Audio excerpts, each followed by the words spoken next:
software development methodologies. So I'm going to give you a little bit of a history on the various techniques that people have used for developing software over the years and the various terms that have been used. And then we're going to see a couple of case studies. So in the beginning, software was largely written by one person, maybe two, and that was it. So here we have 3 software companies and 1 hardware company, just because I had to put the Steves in here. So here's Steve Jobs, Steve Wozniak, who, as you know, created the Apple I and Apple II computers. That's the Woz. And then the rest of them, these are software companies. You might recognize these 2 guys. This is Bill Gates and Paul Allen, created Microsoft. That was a software company. They wrote software. They still do. And over here is Dan Brinklin and Bob Frankston. So Dan created the spreadsheet, and the 2 of them implemented it on the Apple II computer, which is one of the reasons why, or probably the main reason, why the Apple II became so popular. The VisiCalc was the first killer app. The word killer app refers to an application that is so popular, so important, that people will buy the computer just so they could run VisiCalc. And a lot of people did, and they only ran on the Apple II. Both of them, I'll note, were electrical and computer majors. There was no computer science at the time, but yeah, they were both engineers, and they created the spreadsheet, which was used by businesses when Dan came up with the idea when he was studying for an MBA. And over here, this is a group of people, but each one is actually sort of an individual developer. This is a photo shoot for a company that was going to develop games, and these are artists, as the company referred to them. Each one created his own game, much in the way a musician writes his own music and puts out a record. They put out games in the same idea, with the artist's name prominently displayed and given full credit, because the games were written by one person. These are all, or 2 maybe, I think. But these are them. Each one did different games, and the company is Electronic Arts, which is a very different company nowadays. So around this time, though, these are all microcomputers, PCs. But at this time, there were also mainframes and larger computers, and people working on those were already writing larger programs, and they had already come up with the problem that software doesn't scale, or the engineering of software doesn't scale.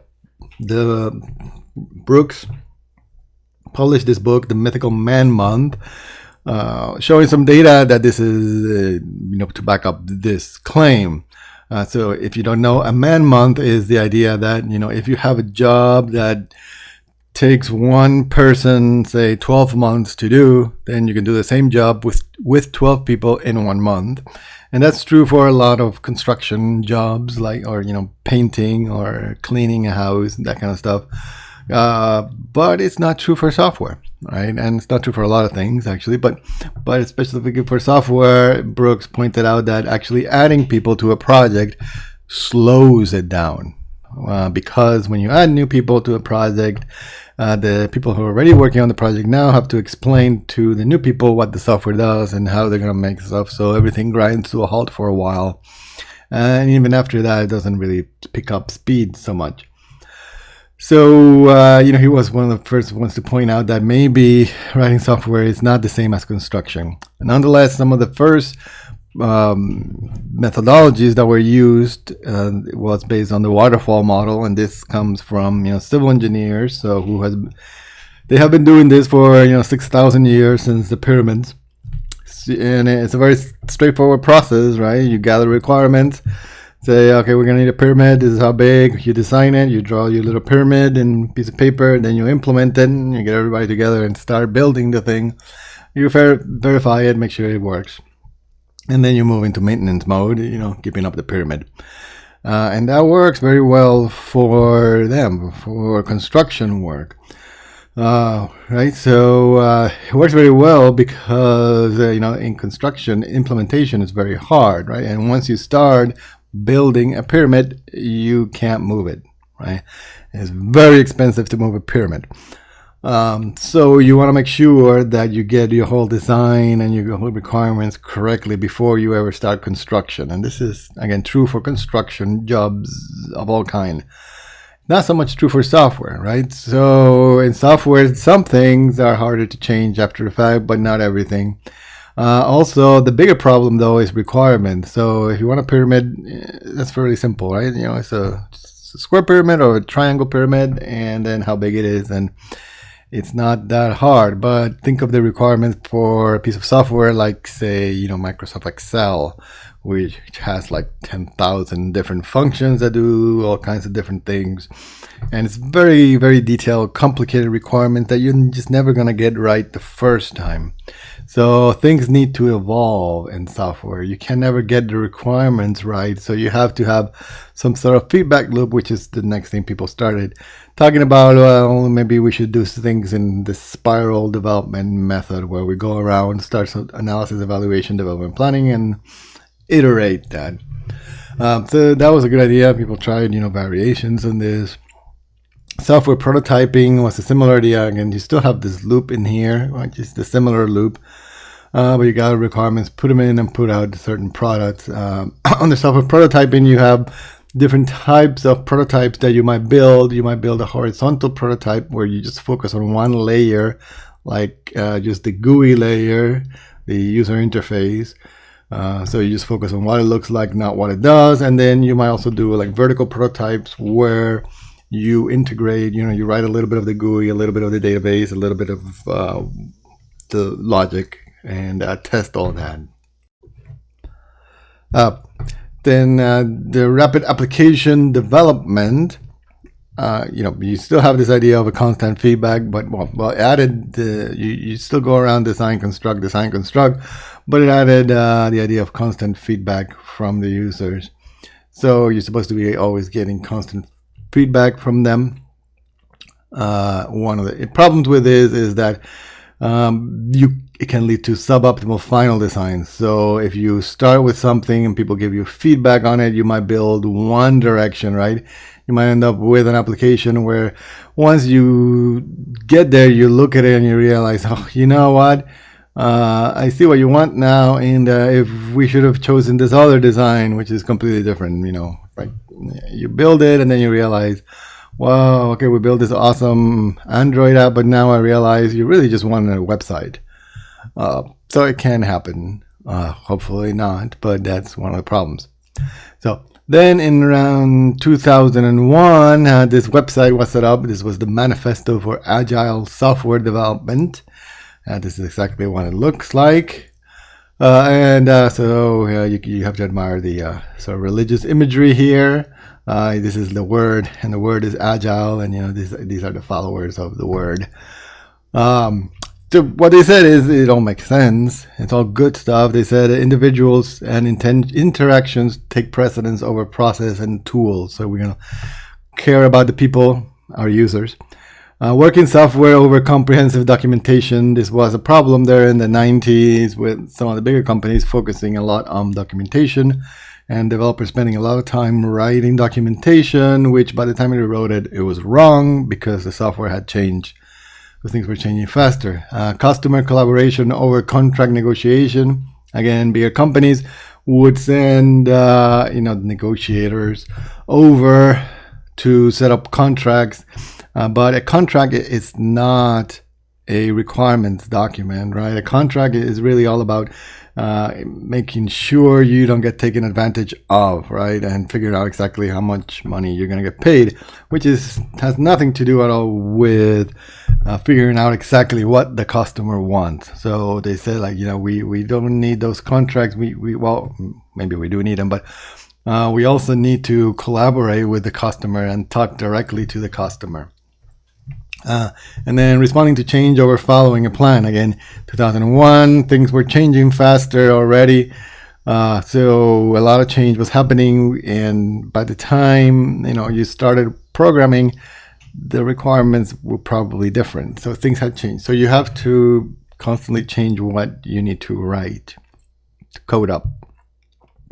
So the Agile Manifesto gave birth to Agile, which gave us, a lot of figures like this. It's People try to take all those ideas, general ideas, all awesome ideas and true, and try to codify them into a methodology. So there were different aspects to it. Agile was one such methodology that, worked like this with concentric circle strategy, release, iteration, daily. So yeah, you're continuously working. And the idea here is that you're constantly testing and integrating and doing all these things at once. Specifically, though, what Agile meant in terms of actual things is actually different for different people. So different people will have wrote different books about Agile. But some of them are, one common idea was that Agile breaks tasks into small increments and uses small teams. So both of these things make great sense, and you definitely want to do that. You want to break your task into as small as possible increments, right? So things that you can do, even as short as an hour. So that was the idea of Scrum. One of the ideas Scrum introduced was that, break them into like 2-hour or 1-hour chunks, get them done, and just have a lot of them. Face-to-face is important. That was another Agile idea. You want a lot of talking, a lot of communication. Communication is super important. You wouldn't think of it, but yes, communication is very important among developers. So, and they know what they're working on and what kind of problems they're having, and you can find solutions when you do that. When you just talk to each other and say, "I'm having trouble with this. Oh, well, maybe we should change this other part that I'm working on to make your life easier." And now both of our lives are easier. Face-to-face programming and brief face-to-face reports. Again, if you're in a company working full-time as a developer, you would have every morning, a little 5-15 minute report or briefing where you talk about what things are going to be happening today. Working software is the primary measure of progress. That should be obvious, but maybe wasn't as obvious at the time, so you had to do that. And test-driven development is also a very important legacy from the Agile movement. Now, not everybody does this or agrees with it, but the basic idea behind TDD is that you write the test first, and then you write the software. So first you write the test, put a method, and then you write the method. That works better in some domains than others, right? Some, more mathematical or more, low-level device drivers. Not so well for other things. So it'll depend. But it's very good to have all those tests regardless. And extreme programming is another sort of, sister of Agile programming, which does the same things, although I also add things like pair programming. This is where two people work together. Programming, right? So only one of them does the programming. So that's over here. Pair programming, when only one of them drives, so one of them uses the keyboard, the other one sits back and looks at what's going on. And there's some tests that have been shown that this actually improves or reduces the number of bugs. And in the end, however, not everybody likes to do this, and so a lot of companies don't do it, but few companies do, from what I understand. It seems to benefit most when you have an experienced person and the new guy. So it's a good way of teaching new people in the team how things work. Not surprisingly. Okay, so now let's look at some case studies to see how people actually do. So those were the general theories proposed by people, and then let's see what they actually did we're going to go sort of historically. In 1992, NASA published this. This was the recommended approach to software development revision 3. So in the early 1990s, there were already a lot of big multi-million dollar software projects that had gone wrong, that just hadn't delivered, that had gone over budget. And there was this feeling that, you can't build big software. It's never going to work. It just takes too much money, and we never get it in time, and it's just a mess. However, at the same time, NASA was building very large software projects. They had the shuttle, and they had a lot of very complicated software that was putting people in orbit and without any problems. And so people looked to NASA in this document in particular to see what were they doing right and how were they accomplishing all this. And one of the figures here in this document, you can click on this, by the way, and you will get to the document.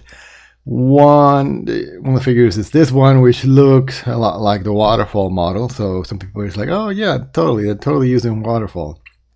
However, this other figure also from the same document, this is another good article, by the way. They write the right stuff. Shows that it's not actually a waterfall model. So here, the x-axis is the time and the y-axis is the percentage of total staff effort. And you can see they move through, requirement analysis. So here's sort of the waterfall. But for example, in the implementation phase, we're doing requirement analysis, we're doing design, we're doing implementation, we're doing testing, and we're doing acceptance testing. We're doing everything.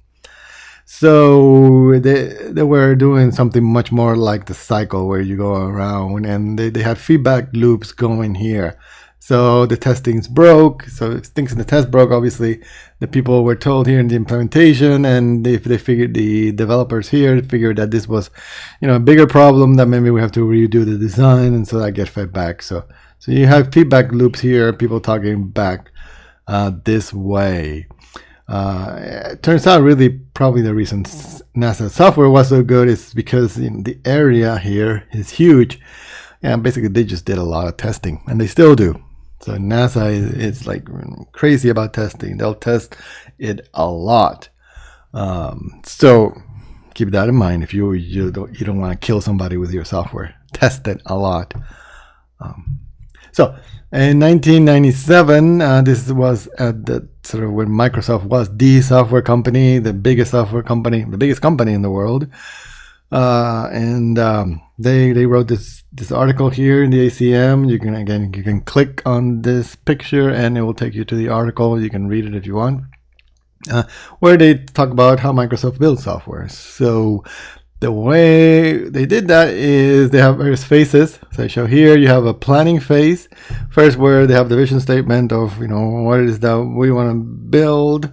I'm sure Bill Gates was in that one. Then they work out some specifications with customers, and then they work out some kind of schedule, just a rough schedule of how long is it going to take to build this thing. Then they go into development phase. They start programming, and one thing they did, they break it up into 3 parts. So first they implement the 1/3 the features that is most critical, then the next third, then the final third, which is the least critical features. And they also, as they're doing this, they have continuous testing by quality assurance. So they have a whole department, just like NASA, of quality assurance people. These are also programmers, but whose job is to automatically test all these programs that have been written by the other people. And so this was one of the things that Microsoft instituted that a lot of companies copied. So specifically, they were using source control. And what you did is, if you worked there, you would write your code, you would check it into the source control system. These tests there were some automated tests that got run, and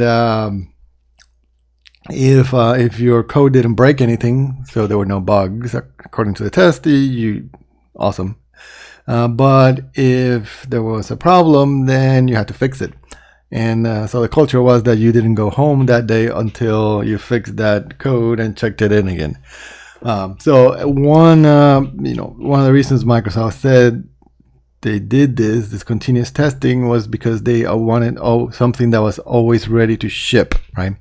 This is before the internet, or before internet was big. So they shipped CDs. And they wanted to always have a software version that was ready to ship that worked, even if it didn't have all the features that they wanted, but at least it didn't crash, which they didn't always get there, by the way. But so that was the idea, and it worked fairly well. Then after this development phase, they would go into the stabilization phase, where they stop adding features. They just do a lot of testing internally, externally, and then they prepare the release. So the daily builds, as I said, was a main feature of the Microsoft at the time, and continuous customer feedback was also an important feature with the betas. This external testing gave the people a chance to say what features they liked and so forth. they could start working on the next version. So next, Facebook. Facebook. So Facebook is different, right? So Facebook is an internet company. They operate a website, so they don't have to ship software, right? So in Facebook, the developers, they test new features. So you're working on something. You first test it locally for the employees. So Facebook has an internal Facebook that their employees use. So the first set of testing is just have our people use it. And then they also have this ability to test new features with small subset of users. So after you do local testing, then you can say, well, I only want to test this with people from Rhode Island, say, and they can do that. They can just say this feature is only going to be available to people from Rhode Island. They don't know, by the way. So there it goes, and they can test it and they can see if it works. That way, if it's broken, it only those people in Rhode Island would see it, so it doesn't get out. So in terms of pushing software, when you're writing there, you create your feature, and they want people to push any small features every day. So there's no releases, like I said. So if you have a little feature, something that you want to add that is small, you can just do that every day at the end of the day, I believe. I'm sure this has changed. You can just send it, and they'll push it out to at the end of the day. On Tuesday, there's a big push. Again, these things are always also, I'll note, after all the testing has been done, right? You can't just push a new feature that hasn't been tested, obviously. On Tuesdays is a big push when you have bigger features come out once a week. And that's how they do that. If you want this link right here, this is a video. So you can watch where some guy from Facebook talks about that, how they do that, their process. Google, so another big software company. It's hard. I mean, from what we have been able to determine, different people at Google, there's different departments use different methodologies. So there's no actual overarching methodology, I guess, overarching methodology, just like in Facebook, that they'll use different ways of organizing themselves. But all the managers code at Google, they have no deadlines, right? So they don't set up artificial deadlines, as they might call them. The methodology, and basically developers, from the various articles right here, people have published, say that developers will have a priority queue of tasks. These are the things that you need to get done. So like your GitHub issues queue, and you work as needed. So you pick one of them. They have on maybe GitHub, these ones have a priority assigned not by you but by other people, right? So maybe a program manager, or maybe as a result of a meeting you agree on priorities. So and then you just start working from the highest priority to the lowest one, try to get them done. Code reviews are a big thing that Google seems to be very adamant about, that before any code gets checked into the official repository, there has to be a code review. So generally you check in the code to the source control. This is not sort of the final branch, right? So you check it in, you ask for a review. So the review can be done by any other person, pretty much. So somebody else, again, it's not clear how this happens, but somebody else will come in, check your code. Then if they feel like it's okay, you pass, that you deploy it. Otherwise, they'll give you some tips. So it's basically a form of peer review. This is the same way science happens. So if you want to publish a paper, you got to get other scientists to say that this is a good enough paper to be published. So basically, you're getting other programmers that say this is good enough to be deployed. So that's the main idea there. Linux, the Linux kernel, you probably know about it. It's very different, right? So Linux is a big open source project. People from all over the world work on it. Actually, not maybe as many as you think, but in the end, a lot of people contribute, although fewer people contribute a lot. So Linus organized it as a tree, He sits at the root, at the top of the tree, and he has his lieutenants. That's what he calls them. These are his people that he talks to and he trusts. I think there were between 5 and 10, and he only accepts code from those people. And then those people have people under them that, same thing. They only accept code from them, and so forth. Down, not clear how big the tree goes. But that's how it is. So people, if you want to submit code, you have to find a leaf node in the tree and submit it to that person, who then, if he approves it, then he's going to pass it to somebody up. And if they approve it, it's going to move up, and so forth.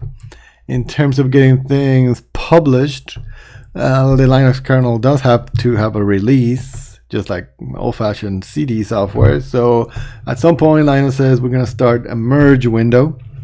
So that means that I'm going to merge all the stable patches. So anything that we consider stable, we're going to merge in. A patch is like a commit, right? So you're merging that in some code that somebody else wrote.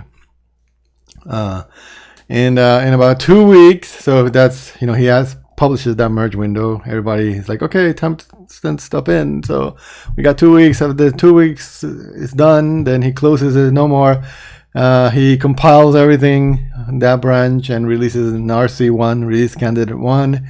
That goes out and starts getting tested. People find bugs. He waits around for around 6 to 10 weeks. He only accepts after that bug fixes, so no new features at that point. I'm only going to fix bugs. To RC1, people submit all those bug fixes. Then he releases RC2, and we do it all over again until at some point, he decides, oh, no more bug fixes are coming in, so this is going to be the final one. So that's how the Linux kernel software development methodology works. Valve, you probably heard of them, right? They write games and Steam. And so they have, again, if you click up here, you'll go to the Valve publications webpage. It's very good. They have a lot of papers where they describe a lot of fun stuff, a lot of graphic stuff, of course, but also, a lot of software development methodology stuff. This is the paper here that I'm going to be using for here. So they talk about creating HalfLife II. That was one of their games.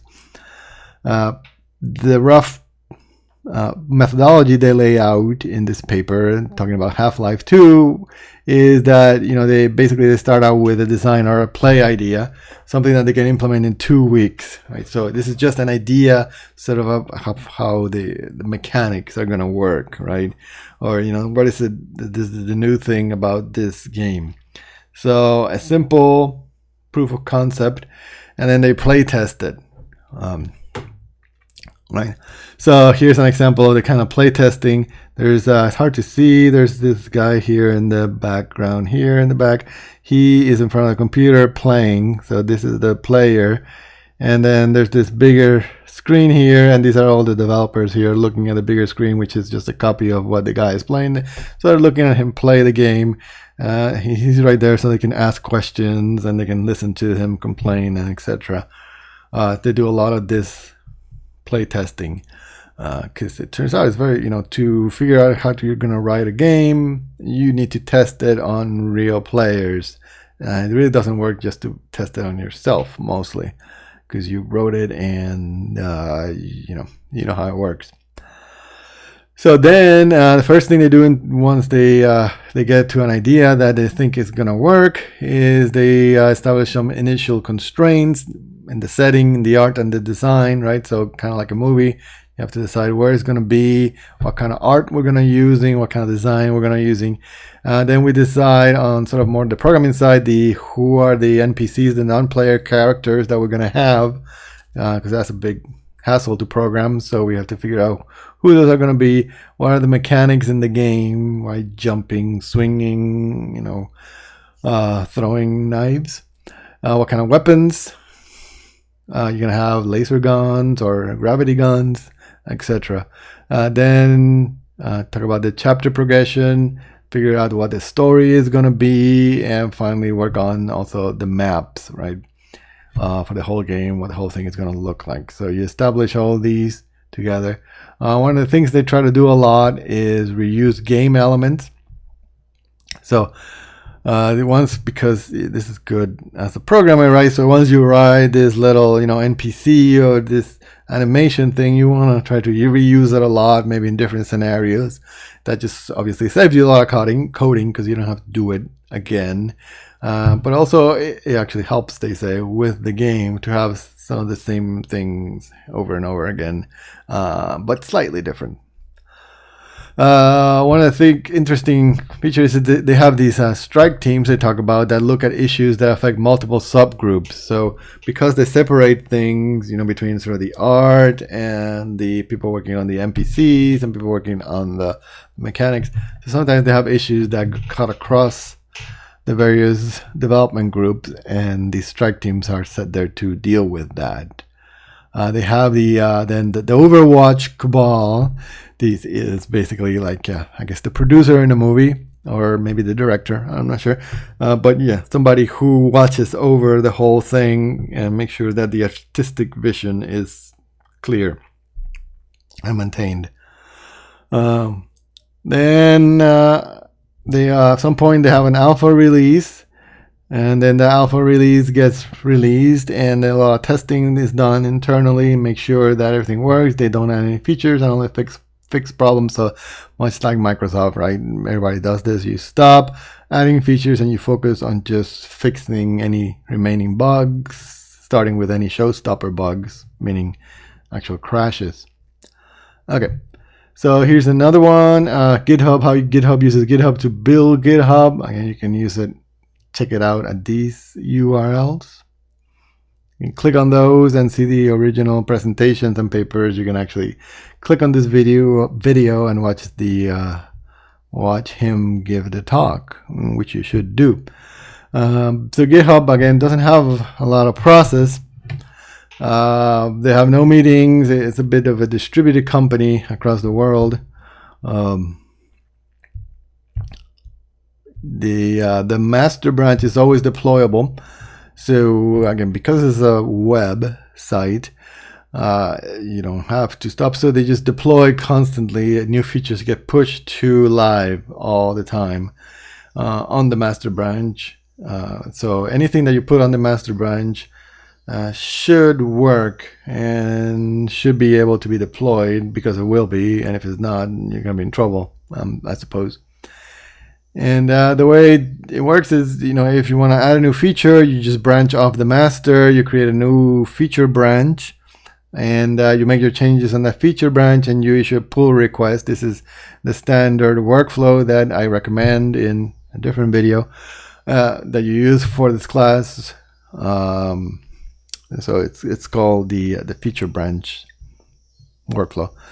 Anything and discussions that need to be had about that will happen on the pull request. So in GitHub, a pull request is a web page, and you can write comments on that page and have a little, discussion. And that's what they do. They'll have a little discussion about the changes that you submitted, whether these are good changes, bad changes. Do you need to make some changes to your changes? Or do we really want this at all? But if everybody says, like, this is good, let's go for it, then you click the merge button, it gets merged into master, and it gets published. Interesting to know is GitHub no longer does this. It doesn't have this methodology. It is now hierarchical. So if you go again over here to how GitHub works, you'll see he mentions that GitHub is now large enough that they can't get away with it. So it's interesting to note that the methodology will change when you're a startup writing small software. Then as you grow, once you get big enough, you have to change because there's so many people in there, I guess. So that's GitHub. That's all the case studies I had. Now, before, one last thing I wanted to mention was refactoring. So refactoring or code refactoring just basically means that you go to your code, you make some changes to your code, and then after those changes, the program does exactly the same thing as it did before. But the code is now cleaner. So refactoring basically means cleaning your code without changing what it does, and it's something that teams, in this class don't do enough of. So you have to stop every now and then, look at your code, and say, "Oh, I see. This is kind of messy. Maybe I should clean it up before we start adding new features." So think about every now and then having refactoring sessions. Again, probably not doing 490 as much because we won't start programming until the middle of the semester. So, but definitely in 492 or definitely after 490 is over, before you start 492, where you do the heavy lifting, you should refactor. So just do it. And one last, you probably noticed that when you write the word to do in Eclipse or Android Studio or whatever, the word to do changes color, and that is because most IDEs, use check those, and then they have ways of aggregating all your to-dos.